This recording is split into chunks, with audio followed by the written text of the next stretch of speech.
You're on Democracy Now!, democracynow.org, The War and Peace Report. I'm Amy Goodman with Democracy Now!'s Aaron Mate. Well, the 47 million people who rely on food stamps in the U.S. are facing their second threat in less than 3 months. In what critics dubbed the hunger cliff, automatic budget cuts meant the loss of $5 billion from the federal nutrition program in November. That's $36 per month for a family of 4.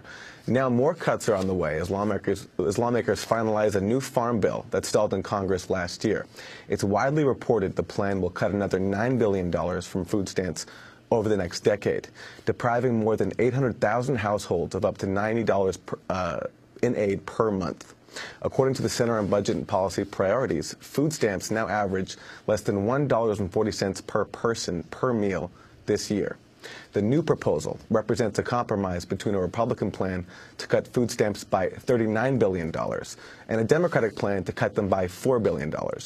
The new cuts would follow another major blow to those relying on government assistance, the congressional failure to extend the unemployment benefits that expired last month. Cuts to social programs are old hat in U.S. politics. We're joined now by an author whose new book explores one of the key ways that's come to be known. The book is called Dog Whistle Politics, How Coded Racial Appeals Have Reinvented Racism and Wrecked the Middle Class. Law professor Ian Haney-Lopez explores how politicians have long used veiled racism to lure white voters into supporting politics that favor the wealthy and hurt the poor and middle class across ethnic lines. Professor Lopez traces this trajectory from the Southern strategy that emerged in the 60s through the Reagan-led attacks on welfare in the 80s, continued under President Clinton a decade later.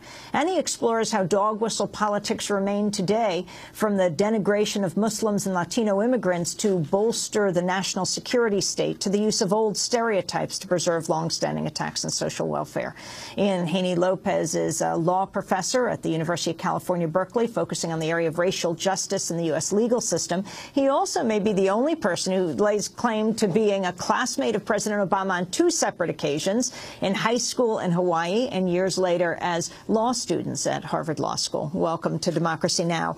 Talk about the title, Dog Whistle Politics. Dog whistle politics, I think, is a term that's out there in the conversation, but I don't think the meaning has really gelled. It says, look, politics now is occurring in coded terms, like a dog whistle. On one level, we hear clearly there's a sense of racial agitation. On another level, plausible deniability. People could insist nothing about race at all. And so, classic examples. Reagan and welfare queens, or Newt Gingrich saying Obama is a food stamp president. Now, on one level, that's triggering racial sentiment, triggering racial anxiety. On another, of course, Newt Gingrich can turn around and say, I didn't mention race, I just said food stamps. In fact, he can go further and say, it's a fact, as if there isn't a sort of a racial undertone there. During the 2012 Republican primary, Newt Gingrich was widely accused of employing the so-called Southern strategy to appeal to the prejudice of white voters in the South. At the Republican debate, Fox News moderator Juan Williams questioned Newt Gingrich about his description of President Obama as the food stamp president. This was Gingrich's response. The fact is that more people have been put on food stamps by Barack Obama than any president in American history.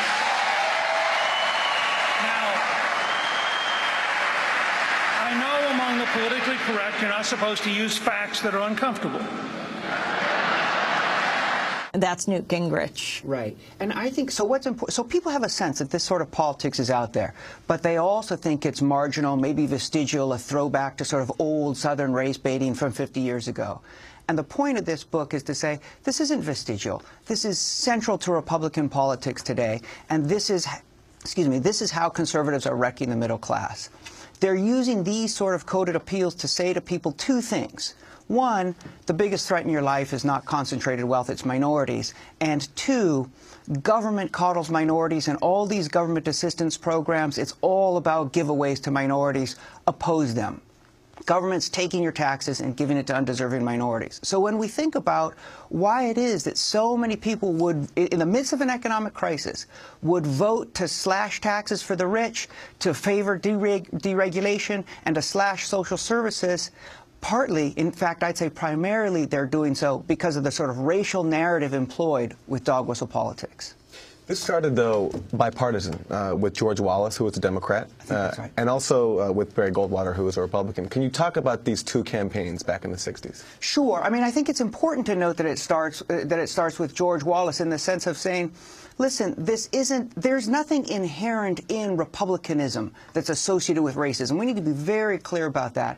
In fact, in 1960, before all of this really got underway, 29% of African Americans identified as Republican, right? Both parties in 1960 were similarly supportive of civil rights.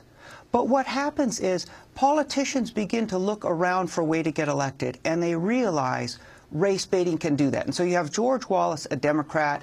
He runs as a racial moderate initially in 1958, and he loses.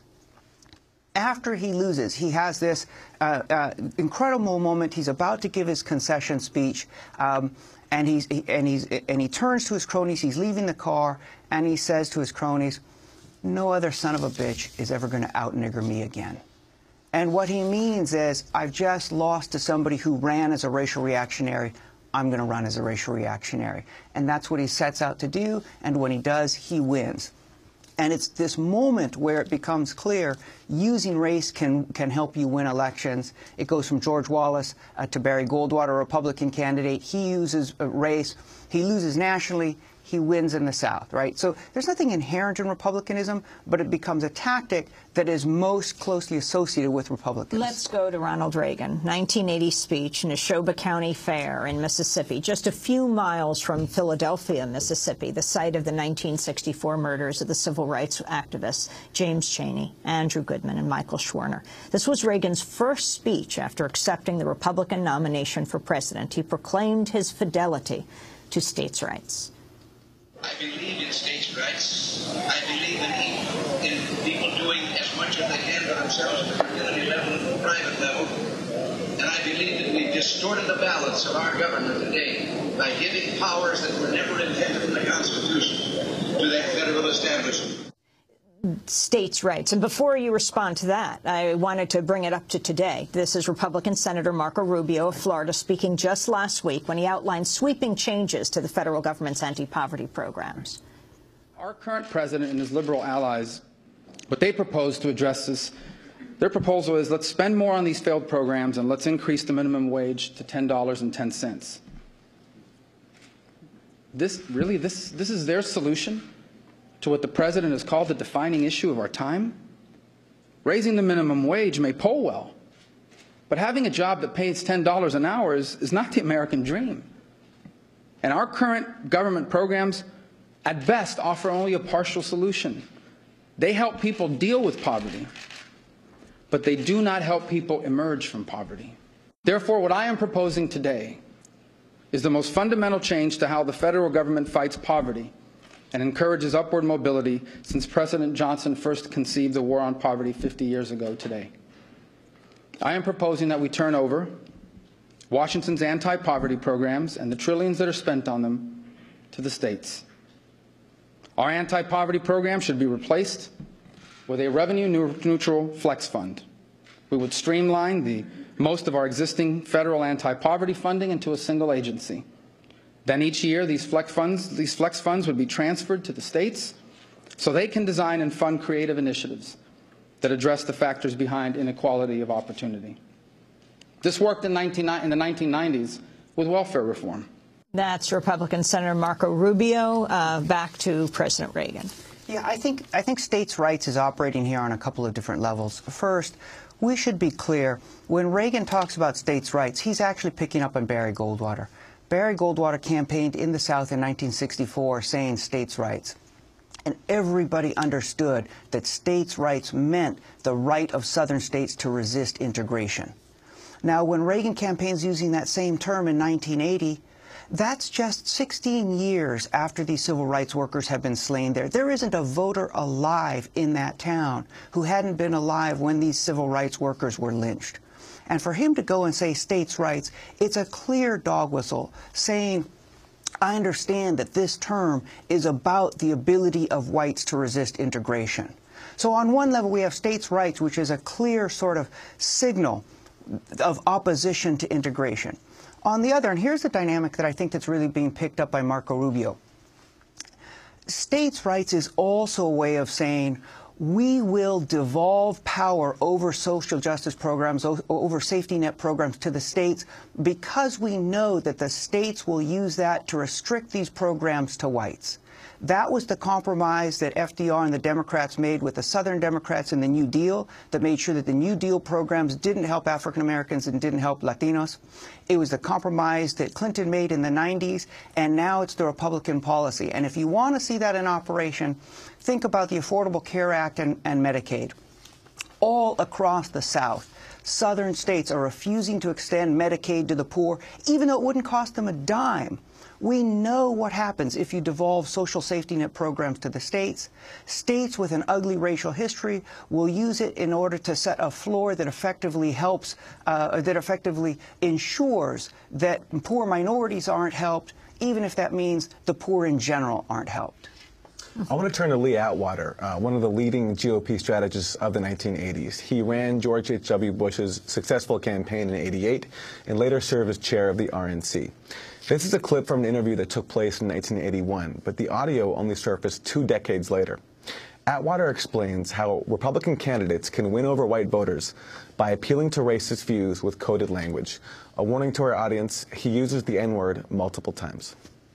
Here's how I would approach that issue as a statistician or a political scientist, or no, as a psychologist, which I'm not, is how abstract you handle the race thing. In other words, you start out, and now y'all aren't quoting me on this. All right, I won't hear it. You start out in 1954 by saying nigger, nigger, nigger.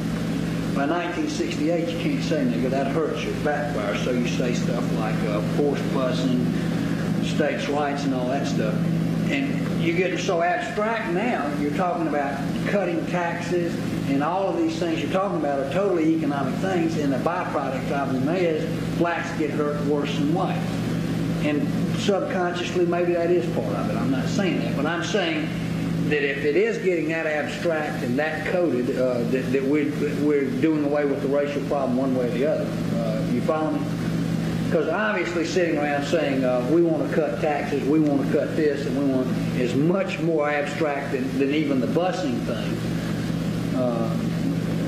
and a hell of a lot more abstract than nigger, you know. So any way you look at it, race is coming on the back burner. That's Lee Atwater speaking in 1981. He went on to run the campaign for George H.W. Bush that surprisingly beat Michael Dukakis when Dukakis was favored, using a lot of very extreme racial imagery like the Willie Horton ad. Can you talk about that campaign? I'm going to talk about the Willie Horton ad, but I want to back up because the Atwater quote is just so powerful. Atwater says, you know, you start in the 50s saying nigger, nigger, nigger. And that's important because we should realize we're not saying that race has entered politics recently. We're saying racism has been central to American politics for centuries, but it has changed form. After the civil rights movement, you couldn't use open slurs like that. It's political suicide now for any politician to use an open racial slur. So that the new public racism is coded. It always operates on 2 levels. On one level, triggering racial anxiety. On another, allowing plausible deniability. And Atwater traces that evolution. He says from nigger, nigger, nigger to states' rights to forced busing. And now, and this is really important, cutting taxes. Why would cutting taxes operate as a dog whistle? It operates as a dog whistle because it comes against this background understanding that government is really about helping poor minorities, right? And so it's this sense that my taxes, a hardworking white person, are being taken to pay for these undeserving minorities. That's the way in which you can have this Republican sort of constant drumbeat. The solution to all our problems is to cut taxes, right? It's coming against this background that taxes are somehow being hijacked and siphoned off to undeserving minorities. Now, okay, that's pretty subtle. Back to Lee Atwater and George Bush. George Bush was behind in the polls running against Dukakis. Lee Atwater came up with this person, Willie Horton, convicted murderer in Massachusetts, released on furlough. Dukakis had some... Why don't we just go to the ad? Sure. And then you don't have to describe it, especially for people maybe who are young enough not to be familiar with it. The Willie Horton, the African-American convict who committed rape and assault after being released from prison under a weekend furlough program in Massachusetts. His menacing mug shot was featured prominently on the screen in what was widely seen as an attempt to appeal to the racially charged fears of white voters. It wasn't directly sponsored by the Bush campaign, but many credit as the brainchild of campaign manager Lee Atwater. Bush and Dukakis on crime. Bush supports the death penalty for first-degree murderers. Dukakis not only opposes the death penalty, he allowed first-degree murderers to have weekend passes from prison. One was Willie Horton, who murdered a boy in a robbery, stabbing him 19 times. Despite a life sentence, Horton received 10 weekend passes from prison. Horton fled, kidnapped a young couple, stabbing the man and repeatedly raping his girlfriend. Weekend prison passes. Dukakis on crime. That ad changed history.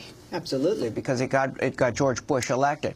A couple of quick points. One, never mentioned race on the surface, clearly triggered racial anxiety, and yet the media took 3 years before they would believe that that was a racial dog whistle.